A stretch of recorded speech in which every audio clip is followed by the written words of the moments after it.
অসুস্থ চিটিবাছ। কবি নীলিম কুমাৰ। এখন অসুস্থ চিটিবাছ মহানগৰৰ মাজেদি অহা যোৱা কৰে।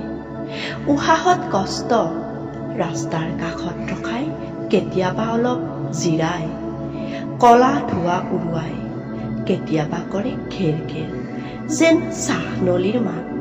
এখন অসুস্থ চিটিবাছ খুব লাহে লাহে অহা যোৱা কৰে মহানগৰৰ ব্যস্ততাৰ মাজেদি। দৌৰা দৌৰিৰ এখন মহানগৰ, হৰ্ণ আৰু অভাৰটেকৰ এখন মহানগৰ, তিৰবিৰাই থকা দুচকুৰ আহ্বানৰ এখন মহানগৰ। তাৰ মাজেদি বাট কাটি কাটি কলা ধোঁৱা উৰুৱাই আহে এখন অসুস্থ চিটিবাছ।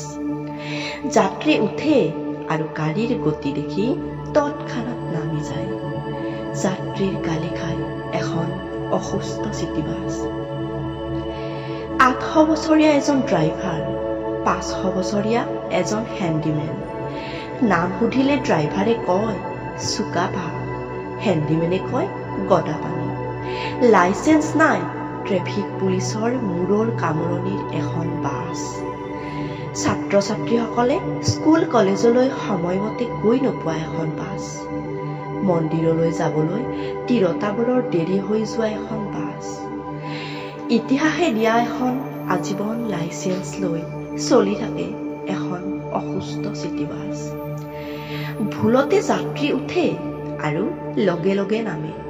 কোনেও উঠিব নোখোজে সেইখন বাছত, যিখন ভৱিষ্যতৰ ট্ৰেফিক জামৰ পৰা আঁতৰি যায়। মাথো এজনী যুৱতী আছে এই মহানগৰত। তাইৰ নাম কমলা কুঁৱৰী, যিয়ে এই অসুস্থ বাছখনত উঠিবলৈ ভাল পায় আৰু সদায় আহে খিৰিকী কাষত বহে। যি কোনোদিনেই মন্দিৰলৈ নাযায়, ঘৰৰ পৰা ওলাই আহোঁতে যি সদায় মাকৰ গালত খাই আহে 1000 বছৰীয়া এটা চেঁচা চুমা।